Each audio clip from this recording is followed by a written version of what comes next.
Assalamualaikum warahmatullahi wabarakatuh. Alhamdulillahirabbil alamin.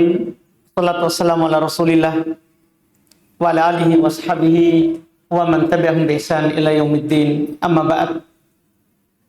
Alhamdulillah, di malam hari ini kita mulai dalam mempelajari bagian kedua dalam fikih, yaitu fiqhul muamalat. Fikih terkait dengan muamalah, masuk di dalamnya jual beli, apakah jual beli yang halal ataupun yang haram, juga masuk di dalamnya nikah, hibah, itu semua muamalah. Pernikahan, hibah, hadiah, bahkan nanti masuk terkait dengan masalah nafkah terhadap suami istri, bahkan masuk di dalamnya nanti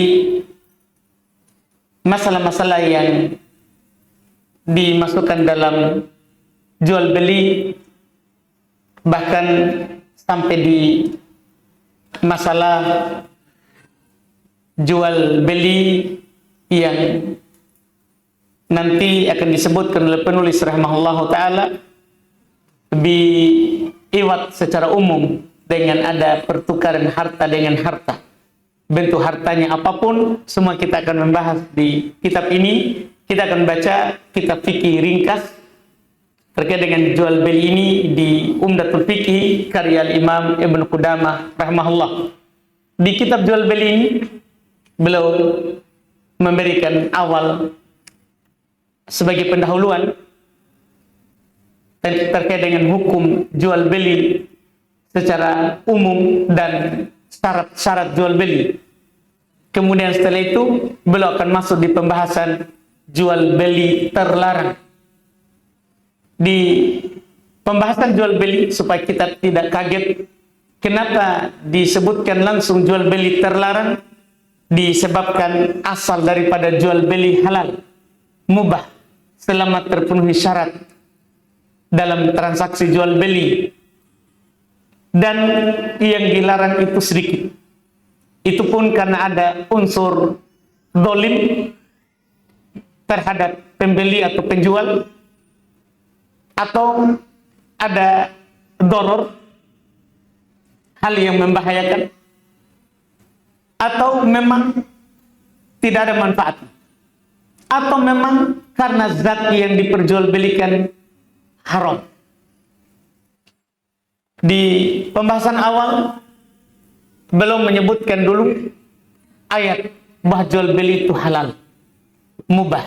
Kata Al-Imam Ibnu Qudamah rahimahullah, Kitabul Bai', kitab tentang al-bai', jual beli. Qala Allah Ta'ala, Allah Subhanahu wa Ta'ala berfirman, wa ahallallahu al-bai'a. Ini ayat yang paling terkenal yang pasti disebutkan dalam masalah jual beli. Ayat dalam surat Al-Baqarah, wa ahallallahu al-bai'ah. Allah halalkan jual beli. Ayat ini dipakai dasar di dalam pembahasan fikih jual beli oleh para ulama bahwa asal dalam jual beli halal. Karena Allah katakan, Allah halalkan jual beli. Dan hadits dari Nabi Shallallahu Alaihi Wasallam memperjelas hal ini, bahwa asal daripada jual beli halal.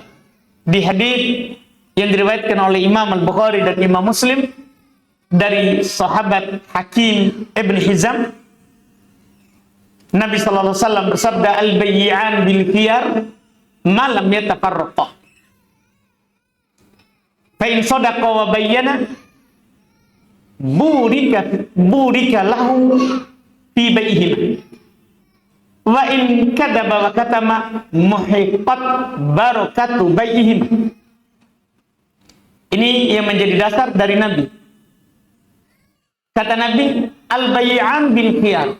Dua orang yang melakukan transaksi jual beli, yaitu penjual dan pembeli, bil khiyar, memiliki hak pilih, jadi atau tidak. Karena nanti ada jual beli terlarang yang harus beli, sekedar disentuh, beli, sekedar dilempar, beli. Itu jual beli terlarang nanti. Karena melanggar hadis ini. Dua orang melakukan transaksi jual beli bil khiyar, punya hak pilih akan jadi atau tidaknya. Malam yatafarraqa, selama belum berpisah di majelis akad. Jadi kita selama di majelis akad ini punya hak untuk enggak, saya enggak jadi. Si penjual juga punya hak untuk enggak, saya enggak mau jual. Selama belum berpisah, tapi kalau sudah selesai akad kemudian kita meninggalkan tempat akad, enggak bisa lagi ada pilihan. Enggak bisa lagi ada pilihan. Kata Nabi, fa in sadaqa wa bayyana, jika keduanya jujur dan menjelaskan. Jika ada aib, dia jelaskan ada aibnya. Iya, dia jelaskan kekurangannya, maka diberkahi jual beli keduanya. Tapi jika dia berdusta dan menyembunyikan, maka dihilangkan berkah jual beli keduanya. Ini sangat jelas bahwa asal daripada jual beli halal. Asalnya halal. Karena Nabi katakan bil khiyar, punya hak pilih. Kemudian yang disalahkan adalah karena dia tidak jelaskan saja. Nabi tidak katakan batal jual belinya, tapi hilang berkahnya. Orang jual beli dengan dusta, hilang keberkahan dari jual belinya. Tapi sah jual belinya. Sah jual belinya. Makanya dari ayat tadi dan hadis yang tadi kita baca, sepakat seluruh ulama mazhab. Dalam mazhab Hanafiyah, Malikiyah, Syafi'iyah, Hambaliyah, semua sepakat akan bolehnya jual beli. Akan bolehnya jual beli. Dengan syarat nanti beliau akan sebutkan di tengah-tengah pembahasan kita ini. Kata beliau, wal bai'u, dan jual beli itu asal artinya mu'awadatul mali bil mal. Ya. Dia menukar barang dengan barang, itu aslinya. Mal bil mal, harta dengan harta. Beliau sengaja bilang harta supaya mencakup semuanya. Apakah hartanya emas, perak, atau al-awraq an-naqdiyah, lembaran kertas berupa uang, mata uang. Yang penting harta dengan harta. Harta dengan harta. Itu yang disebut jual beli. Dan ini pengertian yang paling pendek. Intinya jual beli itu adalah menukar harta dengan harta. Apapun bentuk hartanya itu. Iya, apapun bentuk hartanya itu. Dan dengan melakukan itu, maka nanti dianggap jual beli. Hanya saja belum lanjut dengan syaratnya. Apa syaratnya? Syarat harta tadi ada ketentuannya. Kata beliau, wa yajuzu bai'u kulli mamluki. Boleh menjual semua yang dimiliki oleh si pemilik. Itu syarat pertama. Syaratnya barangnya harus dimiliki, hartanya harus dimiliki. Tidak boleh kita menjual yang kita tidak punya. Kata Nabi sallallahu alaihi wasallam, la tabi' ma laysa indak. Jangan kamu jual yang kamu tidak punya. Tidak boleh. Itu yang dikatakan oleh Nabi sallallahu alaihi wasallam. Kenapa Nabi ucapkan begini? Ini ada sebab keluar. Dalam hadis yang diriwayatkan oleh Imam An-Nasa'i rahimahullah dari sahabat Hakim ibn Hizam, beliau berkata kepada Rasulullah, ya Rasulullah, ya'tini rajul fayas'aluni al-bay' laysa indi abi, Summa abta'uhu lahu minas su. Qala la tabi' ma laysa indak. Wahai Rasulullah, ada seorang datang kepada mau membeli sesuatu, tapi saya tidak punya. Saya tidak punya barang itu. Iya. Tapi karena dia mau beli, ya saya jual. Setelah itu saya cari di pasar. Saya cari di pasar. Dalam keadaan transaksinya dia jual, bukan mau mencarikan. Kalau wakil boleh nanti. Kalau dia bilang bisa, nanti saya carikan di pasar. Berarti kan dia bukan penjual. Ini dia jual. Dia tidak punya. Tapi nanti dia carikan di pasar. Kata Nabi, la tabi' ma laysa indak. Jangan kamu jual yang kamu tidak punya. Yang kamu tidak miliki. Iya.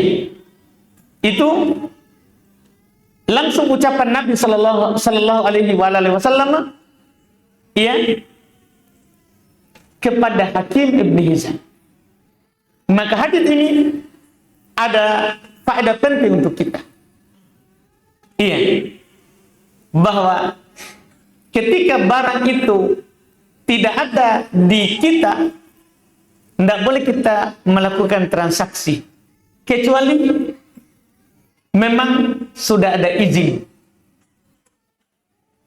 dari yang punya toko lain. Kita sudah ada akad. Iya. Sama yang punya toko di tempat lain, bahwa kalau ada orang cari barang tidak ada di saya dan ada di toko kamu, boleh nggak saya jual? Dia bilang boleh, kamu jualkan. Nah, ini boleh walaupun tidak ada di toko kita. Karena kita sudah akad dengan toko lain, temannya kita. Atau yang kita bisa mengambil barangnya dan bisa menyerahkan ke si pembeli. Tapi tanpa itu semua, la tabi' ma la tamlik. Jangan kamu jual apa yang kamu tidak punya. La tabi' ma laysa indak. Jangan kamu jual apa yang tidak kamu miliki. Ini jelas sekali. Syarat dari jual beli adalah mamlukan. Yang kita jual kita punya. Atau kita diwakilkan. Kita diwakilkan oleh yang punya. Oleh yang punya. Fihi naf'un. Syarat kedua. Yang dijual fihi naf'un. Ada manfaatnya. Tidak boleh kita jual yang tidak ada manfaatnya. Tidak boleh kita jual lalat. Tidak ada manfaatnya lalat. Iya. Demikian pula seluruh hasyarat. Kalau tidak ada manfaatnya, seluruh serangga. Iya, tidak boleh kita jual. Semut, tidak boleh kita jual. Kalau tidak ada manfaat. Kalau tidak ada manfaatnya. Kenapa? Kata para ulama, ini adalah idha'atun lil mal, menelantarkan harta. Semua yang tidak ada gunanya, tidak boleh kita beli. Dan tidak boleh kita jual. Tidak boleh kita jual. Itu syarat kedua. Fihi naf'un. Syaratnya adalah bermanfaat. Karena kaidah dalam jual beli, al-aslu fil asya an-nafi'ah al-ibahah. Asal pada segala sesuatu yang ada manfaatnya, mubah kita jual. Jadi selama ada manfaatnya, mubah kita jual. Kalau tidak ada, tidak boleh kita jual. Tidak boleh kita beli. Yang ketiga syaratnya, mubahun. Dia kita punya. Ada manfaatnya. Dan harus barang yang kita jual adalah barang mubah. Tidak boleh barang yang tidak mubah. Tidak boleh kita jual barang yang halal, yang haram. Seperti apa? Alat musik. Iya, seluruh jenisnya. Itu barang haram. Tidak mubah bagi kita muslim.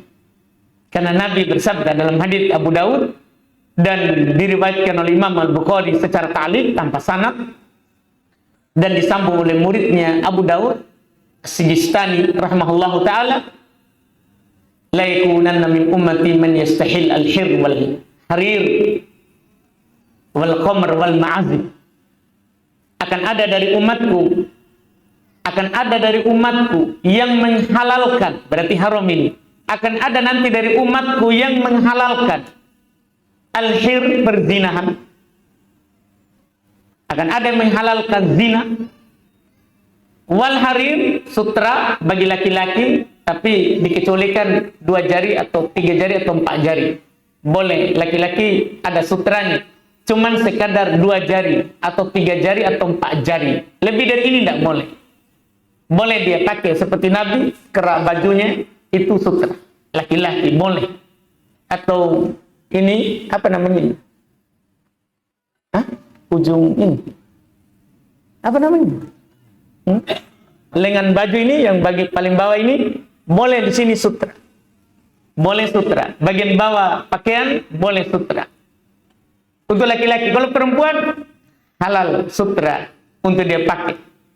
Ya, tanpa dikecualikan. Tanpa dikecualikan. Akan ada nanti orang yang menghalalkan sutra bagi laki-laki. Bagi laki-laki. Wal khamr, akan ada yang menghalalkan khamr. Dan akan ada yang menghalalkan alat musik. Berarti haram. Ini bukan perkara mubah. Tidak boleh kita perjualbelikan. Tidak boleh kita beli, tidak boleh kita jual. Karena ini perkara yang haram. Demikian pula yang disebutkan oleh para ulama, khamr sendiri. Khamr tidak boleh diperjualbelikan. Tidak boleh dijual, tidak boleh dibeli. Ya. Dan mohon maaf, di sini juga di buku ini dibaca wakada ad-dukhan. Demikian pula asap. Kita paham asap tuh? Iya. Iya, mohon maaf. Demikian pula yang tidak boleh dijual, tidak boleh dibeli adalah dukhan, rokok. Karena sepakat Imam 4, rokok haram. Iya. Tidak apa-apa jenis saya sebut. Saya sudah bilang memang kita pilih jual beli. Kita tanggung resiko. Iya, saya yang tadi sampaikan. Iya. Jadi demikian pula ad-dukhan, rokok. Itu bukan perkara mubah. Rokok bukan perkara mubah. Dia perkara yang haram. Tidak boleh dijual, tidak boleh dibeli. Tidak boleh dijual, tidak boleh dibeli. Karena rokok itu membuang-buang harta. Terdapat di dalam idha'atul mal, menelantarkan harta. Karena setiap kita bakar harta. Di dalam perkara yang tidak ada manfaatnya. Jadi rokok itu karena juga tidak bermanfaat. Siapa perokok dan mengatakan rokok ada manfaatnya? Rokok tidak ada manfaat sama sekali. Iya, bahkan yang ada doror. Kalau kita tidak percaya, baca makin dibungkus rokok. Doror nih.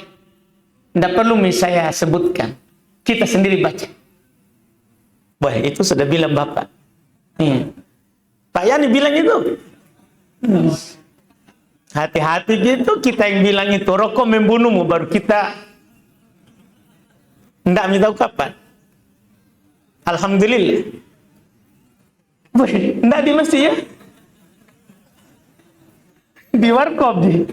Wah, mohon maaf ini Pak Yani. Saya sudah bilang memang jangan pilih jual beli. Iya. Ini jadi dia tidak ada manfaat, kemudian tidak mubah. Jadi syaratnya adalah dimiliki. Jadi tidak cukup kita miliki, harus ada manfaatnya. Tidak cukup ada manfaatnya, harus juga yang ada manfaatnya itu mubah. Boleh diperjualbelikan. Boleh diperjualbelikan. Iya, ini yang beliau katakan. Cuman beliau katakan berikutnya lagi. Setelah beliau menyebutkan 3 syarat tadi, beliau katakan illal kalbah. Kecuali anjing. Beliau sebutkan anjing secara khusus. Karena anjing ini adalah diperselisihkan dari ulama madhab. Kenapa diperselisihkan? Karena ada 2 hadis yang seakan-akan bertentangan. Iya, bertentangan. Beliau berkata di sini, ini di atas pendapat, fa innahu la yajuzu bai'u. Sesungguhnya anjing itu tidak boleh diperjualbelikan walaupun dimiliki ada manfaatnya. Orang-orang Hanafiyah dalam fikih Hanafiyah mereka bolehkan secara mutlak jual beli anjing. Mereka bolehkan secara mutlak. Iya, jual beli anjing. Kalau dalam pendapat mayoritas ulama fikih, mereka tidak bolehkan secara mutlak. Jadi lawannya Hanafiyah. Jadi orang Hanafiyah dalam fikih Hanafiyah boleh secara mutlak. Anjing apapun. Biar anjing akut, biar anjing rabies, boleh dijual. Ini terlalu kejam ini. Iya. Sementara dilawan oleh mayoritas ulama yang berpendapat tidak boleh secara mutlak. Anjing apapun. Anjing apapun. Dan sebagian Malikiyah merinci. Gimana rinciannya? Anjing pada dasarnya tidak boleh dijual dan dibeli. Kecuali anjingnya adalah anjing al-masyah, al-harth, ya, dan anjing as-soid boleh diperjualbelikan. Anjing yang dipakai untuk menjaga kebun, anjing yang dipakai untuk berburu, yang dilatih. Kenapa mereka bolehkan? Karena di Quran halal memakan buruan anjing, tangkapan anjing yang kita latih untuk berburu.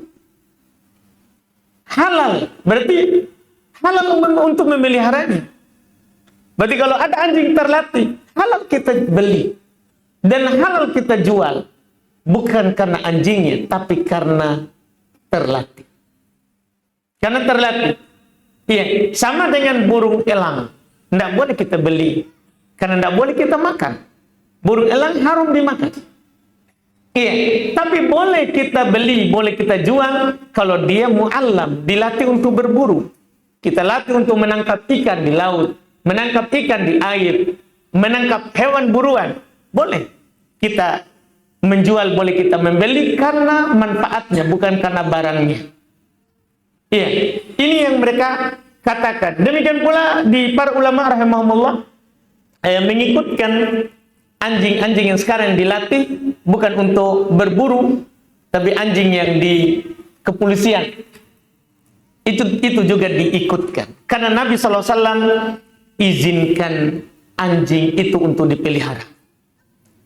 Ini Malikiyah. Selain itu tidak boleh. Karena Nabi SAW bersabda di hadits riwayat Imam Al-Bukhari, naha an thamanid dam wa thamanil kalbi wa akilir riba wa mukilihi wal wasimah wal mustausimah. Ini nanti ini, tapi dua pertama, naha an thamanid dam wa thamanil kalbi. Nabi melarang dari jual beli darah. Jual beli darah tidak dibolehkan. Darah kita atau darah hewan? Darah hewan khususnya yang mengalir. Karena darah yang kita sembeli kemudian mengalir keluar itu haram, najis. Itu darah najis. Kecuali darah yang tinggal di daging itu halal. Yang tinggal di daging. Ya, tapi darah yang mengalir haram, haram dijual. Haram dijual. Demikian pula thamanil kalbi, Nabi melarang dari jual beli anjing. Jual beli anjing. Di lafaz lain dari sahabat Abu Mas'ud Al-Ansari, naha an thamanil kalbi wa maharil bagyi wa hulwanil kahin. Digantikan 3. Nabi melarang dari jual beli anjing, harganya anjing, sewa, upahnya pezina, dan upahnya dukun. Digantikan 3 itu. Diharamkan. Kalau tadi digantikan dengan riba yang akan datang, babnya bersama kita. Dari hadis ini, pendapat Malikiyah lebih bagus. Lebih pertengahan. Karena ada 2 hadis. Satu, Nabi melarang itu anjing secara umum. Yang kedua, Nabi membolehkan itu anjing yang ada manfaatnya. Iya, anjing yang ada manfaat. Adapun bukan dipakai untuk berburu, juga tidak dipakai untuk menjaga kebun. Ini memang pada dasarnya kita tidak dibolehkan untuk memelihara anjing.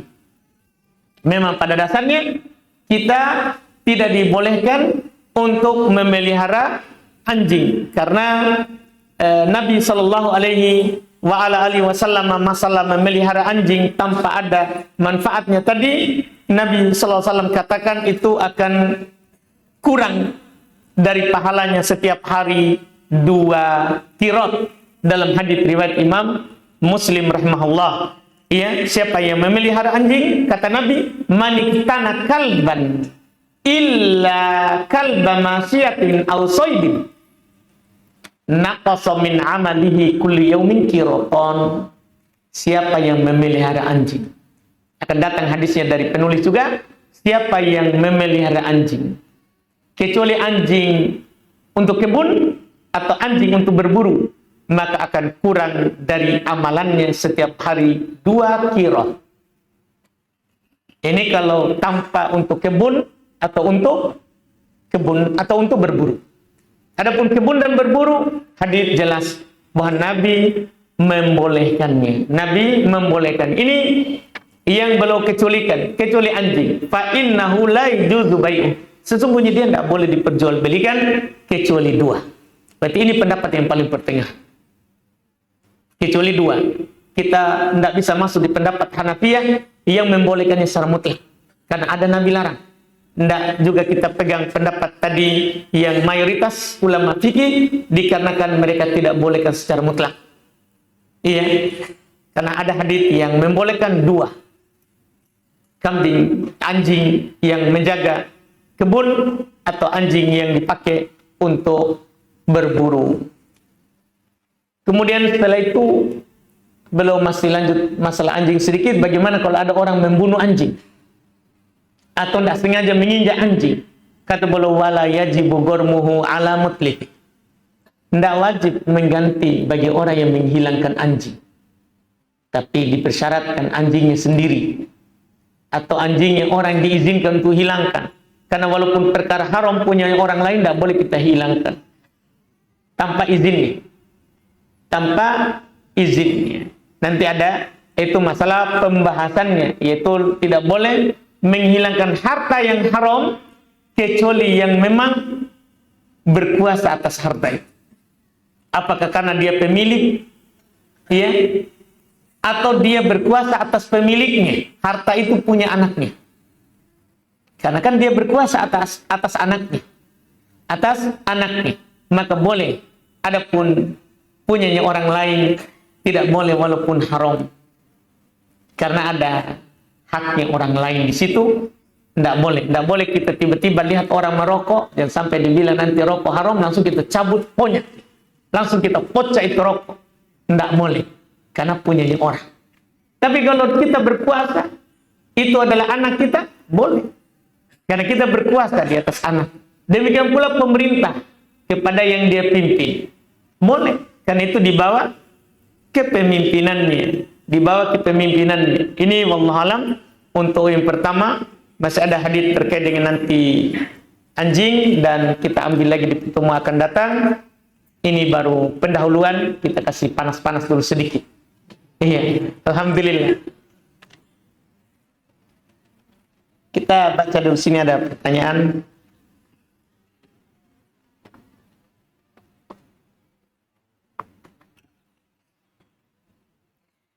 Bagaimana hukum berpartisipasi dengan ulang tahun suatu lembaga atau komunitas dan ikut hadir di perayaannya dengan dalil silaturahmi? Apakah harus ulang tahun baru kita bersilaturahmi? Sekali setahun berarti. Jangan, silaturahmi itu adalah setiap saat. Dia ibadah kepada Allah. Dia ibadah kepada Allah. Tidak boleh sekali tahun kita lakukan. Iya. Kalau masalah ini kita bisa lakukan di tempat lain, berarti tidak darurat. Bukan juga hajat. kita hadir. Ini bukan silaturahmi ini. Mau ini makan kue. Jangan berdalil-dalil, jangan bawa-bawa silaturahmi. Iya, karena ini bukan masalah darurat, bukan juga masalah hajat. Bukan juga masalah hajat. Kita tidak boleh melanggar. Justru kita sampaikan kepada orang. Iya, teman afwan saudara, kalau saya tidak meyakini adanya ulang tahun, sampaikan saja. Kalau diterima, alhamdulillah. Ya, kalau ditolak, tidak ada masalah juga. Nanti dibilang keras, Ustaz. Baru dibilang keras, kita sudah melanggar. Nabi dibilang gila. Kita sudah pernah dibilang gila. Kan memang orang mengucapkan yang benar itu adalah pasti di kata-katai. Dipastikan itu. Jangankan kita, Nabi saja manusia terbaik. Dikatakan gila. Dikatakan tukang sihir. Ya kan? Dikatakan orang yang berdongeng. Itu hal biasa. Tidak perlu kita pedulikan, karena ridho nasi la tudrak. Ridhonya manusia itu tidak bisa kita dapat. Apapun kita mau keluarkan, tidak bisa kita dapat ridhonya orang. Tapi kalau ridhonya Allah pasti kita dapat jika kita mau untuk memperjuangkannya. Wallahualam. Apakah boleh memutar nasyid tanpa alat musik yang instrumennya hanya berasal dari mulut manusia, atau istilahnya apa ini? Acapella. Apakah nasyid seperti itu boleh diputar pada acara pernikahan, Ustaz? Tergantung, saudara. Ini masalah kan gini, musik haram, menyanyi haram, kan begitu. Iya. Nasyid sekarang gimana ini? Apakah ikut tadi itu suara mulut itu ikut kaidah musik yang dimaklumi di orang yang musik atau tidak? Hanya ucapan tidak beraturan, tidak pakai teori musik. Kalau tidak pakai teori musik boleh. Tapi kalau pakai juga teori itu tidak dibolehkan, itu nyanyi. Itu menyanyi. Kita tidak dibolehkan menyanyi. Juga tidak dibolehkan musik. Tidak dibolehkan musik. Kenapa? Karena nyanyi dan musik melalaikan kita dari Allah. Ini rahmat Allah kepada kita. Rahmat Allah kepada kita. Kita ini, alhamdulillah, ya, selalu ingin dekat kepada Allah. Bahkan Nabi sendiri saja selalu berdoa supaya didekatkan kepada Allah. Didekatkan kepada Allah. Nabi sendiri. Kita umatnya begitu juga. Dan semua yang menjauhkan kita dari Allah, itu kita dianjurkan untuk menjauh juga dari. Makanya Nabi misalnya, beliau sallallahu alaihi wasallam di dalam masalah hal-hal yang mubah, beliau izinkan sahabat yang mubah. Tapi hal-hal yang tidak berbau mubah, tidak ada sama sekali keringanan. Hal-hal yang membuat mereka jauh dari Allah, itu tidak diringankan. Misal hal yang mubah, Nabi bolehkan sahabat mereka main pedang di masjid, main tombak. Nabi izinkan, Nabi nonton. Bahkan pernah istri belum mau nonton, belum izinkan untuk nonton. Kan ini permainan yang mubah.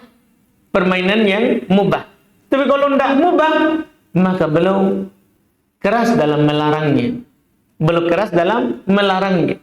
Karena Nabi SAW selalu menuntun kita hal yang mendekatkan kita kepada Allah dan melarang kita kepada hal-hal yang menjauhkan kita dari Allah, ya, dan membuat nanti kita menyesal di kemudian hari. Jelas syariat ini, syariat Nabi kita Muhammad SAW tidak menunjuki kita kecuali kebaikan murni, atau lebih banyak kebaikannya daripada keburukan.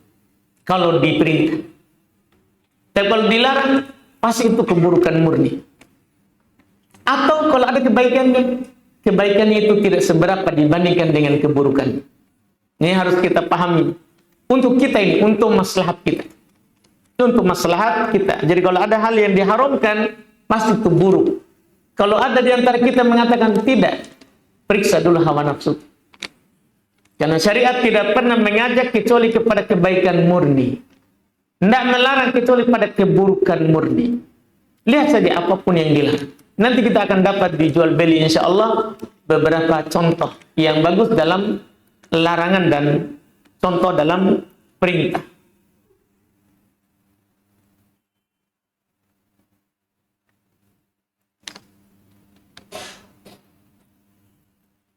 Masya Allah. Nih, pantangan ini ya. Ngeri ya.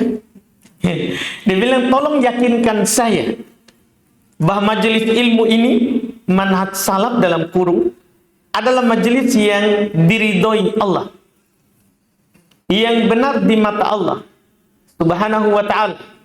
Karena saya baru juga belajar dalam menuntut ilmu syar'i.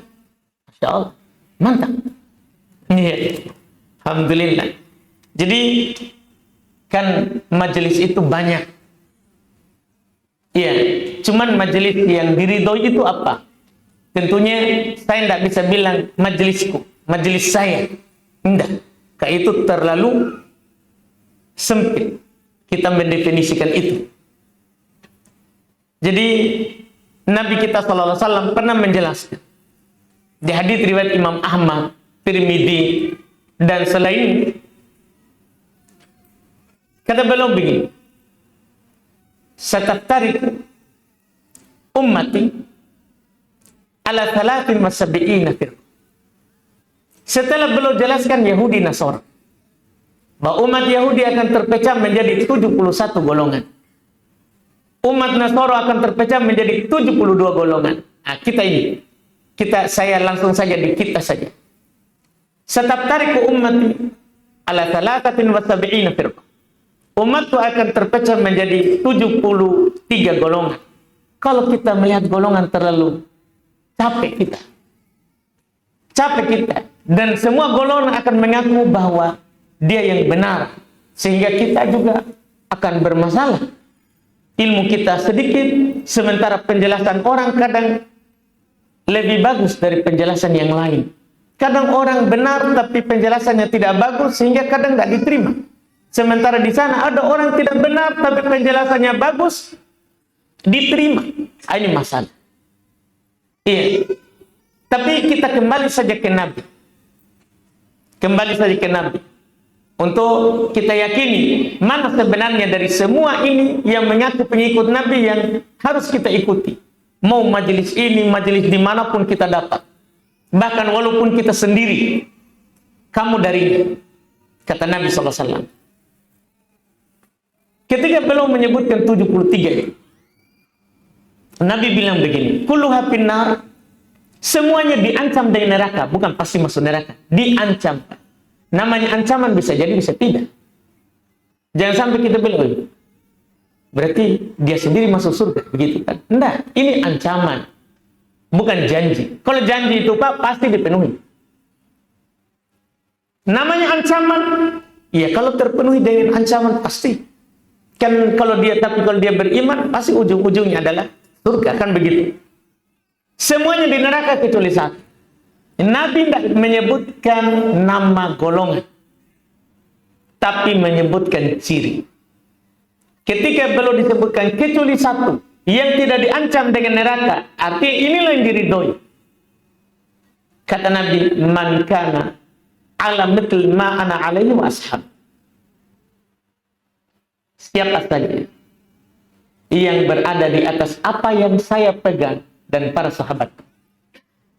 Kalau kita seperti yang Nabi pegang, beramal dengan yang Nabi pegang, Quran, hadis, dan yang para sahabat itu pegang, para sahabat, Masya Allah, mereka punya keyakinan ketaatan mutlak ada pada Rasulullah,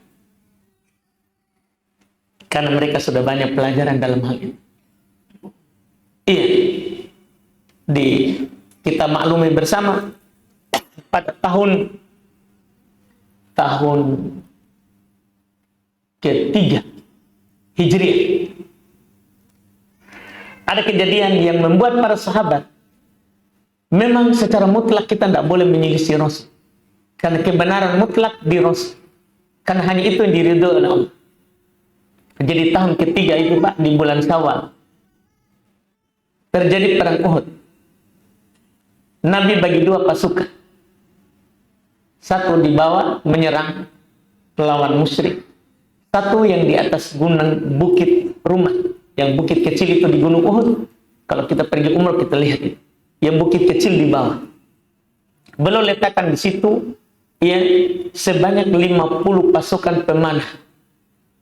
Di bawah memerangi musuh, termasuk Nabi yang di tengah, itu sekitar 650 karena 700 pasukan.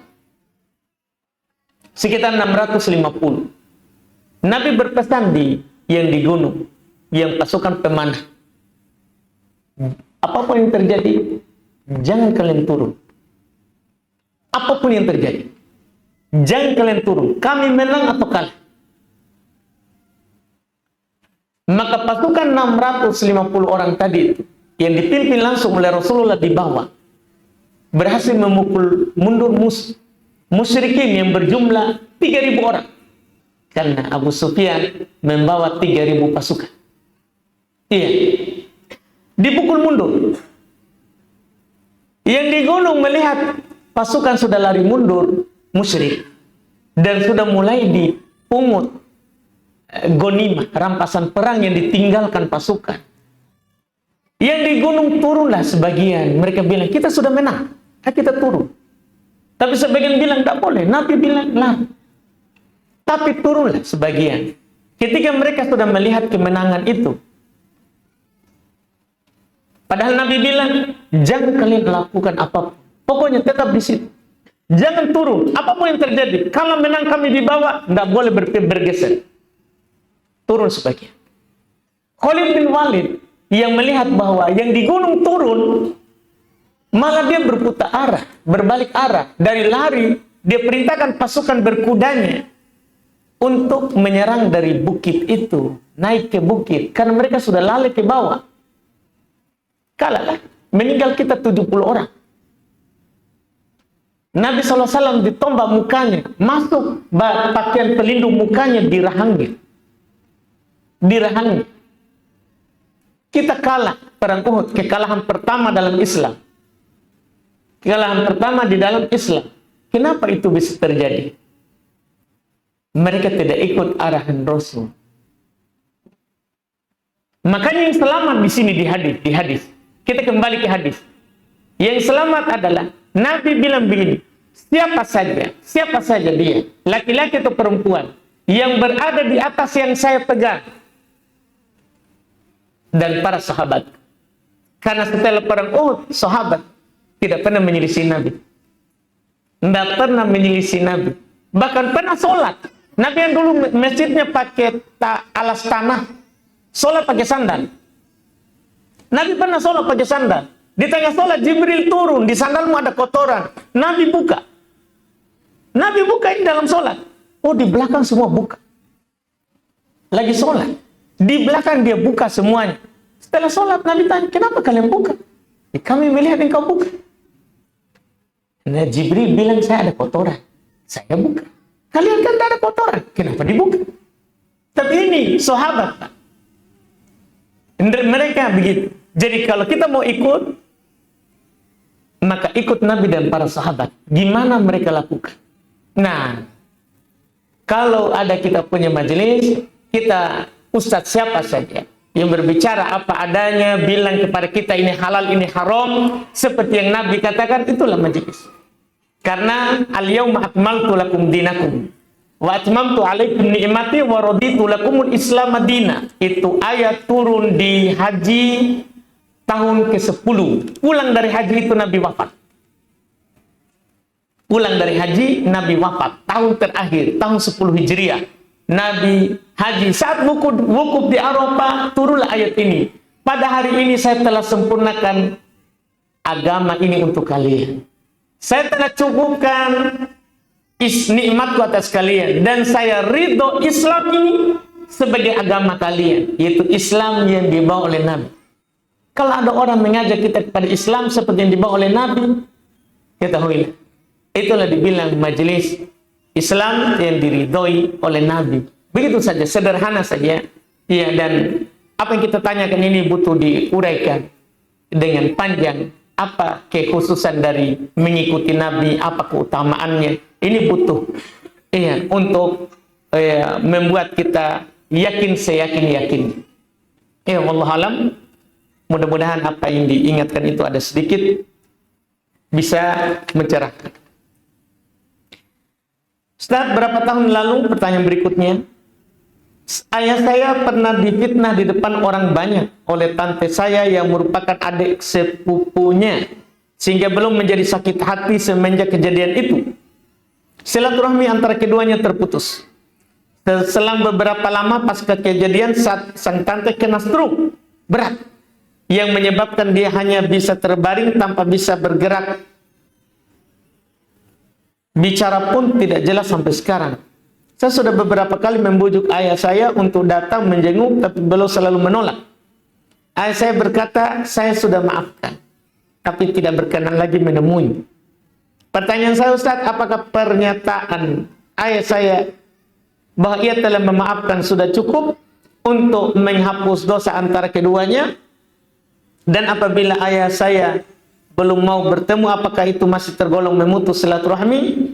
Mohon nasihatnya Ustaz, apa yang harus saya lakukan?